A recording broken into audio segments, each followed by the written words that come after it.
Pabor ka ba na ibigay yung buong sweldo kay Mrs. Buwan-Buwan? Oo naman, siyempre. Siyempre, para nandun yung tiwala niya, no, sa atin. Kayo po ba, pabor po ba kayo na ibigay yung buong sweldo kay Mrs. Buwan-Buwan? Ayaw ko magkawit. Mrs. Pabor ako siyempre, paano yun, asawa ko wala man trabaho eh. Wala naman sahod eh, kaya wala man trabaho. Hindi kayo pabor? Hindi ako pabor na ibigay niya lahat yung sahod niya. Paano naman yung pangangailangan niya? Para din sa sarili din niya, may budget. Kumbaga sa isang liit, kumbaga sa 2,000 ang sahod, yung 500 sa kanya. Ibigay mo ang buong sweldo mo kay Mrs. sa isang buwan, buong buwan. Payag, siyempre asawa ko yan. Yan ang kadugtong ng buhay ko. Payag. Payag talaga ako. Deal ako sa ganyan. Wala naman natural talaga lalaki maghawak ng pera. Babae, lalaki lang maghanap buhay. Subok ko na yan. Pabor. Subok ko talaga yan. Hindi ako aangat kung hindi ako ganyan. Ay, yun naman pala. Kaya tinan mo naman si Boss Nasyo. Kasi kapag hawak natin yung pera, mauubos natin yung Boss talaga, kayo tayo maghawak. Marami tayong luha pag lalaki. Grabe talaga. 100% bibigay mo. 100% ibibigay natin. Bakit po pabor kayo? Siyempre, siya magbabahid lahat ng panggastos eh. Pabor ka ba na ibigay ni Mister ang sweldo niya buwan-buwan kay Mrs.? Opo, kasi gano'n nanay ko. Kuya, meron akong katanungan. Mabilis lang to. Napakabilis lang talaga. Naibigay ang buong sweldo mo kay Mrs. buwan-buwan. Siyempre hindi kasi may sarili din ako pangangailangan eh. Yeah. Boss, meron ka pa biyahe, boss? Pabiyahin ako, boss. Pabiyahin ako. Kailangan obligasyon yun eh. Lalo na kung may mga anak eh. Obligasyon ng tao yun na nagtatrabaho, may asawa eh. Ayan. Na ibigay ni Mister ang buong sweldo niya kay Mrs. buwan-buwan. Wala, hindi ko po alam. Wala pa po kasi ako asawa eh. I think, thank you.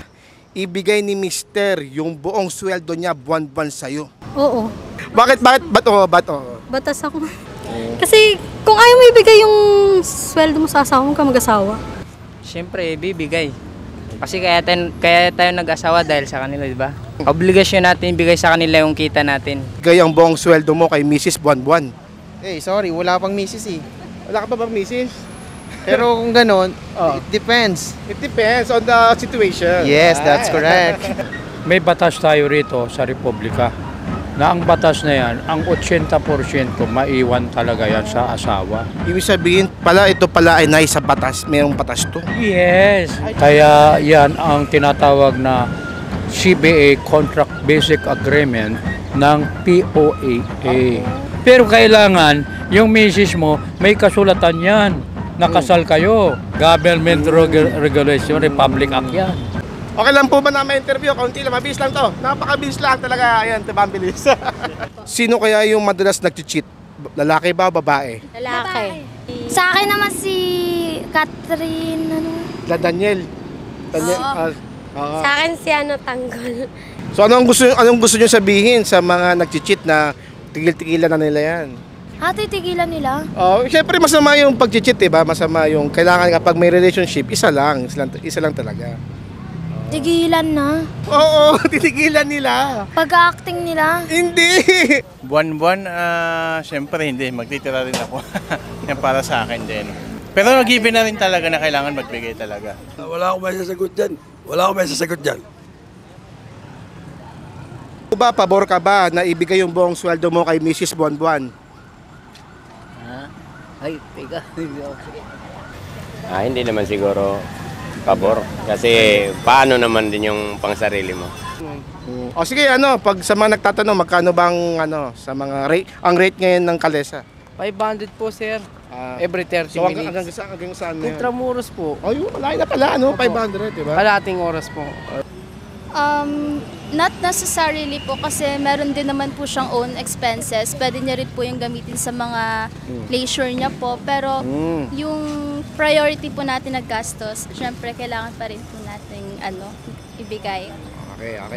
Okay, so as a future mister, ikaw ba, pabor ka ba in the future na ibigay yung buong sweldo mo kay Mrs.? Nanonood do. Nanonood do. Opo. Ayun, yes. Pabor ka. So, bakit? Kasi usually tayong provider, tapos usually babayad naman kasi lagi nagbabudget. Magastos. Magastos paghawak natin. Sa bisyo, ganun. Sa alak. Sige.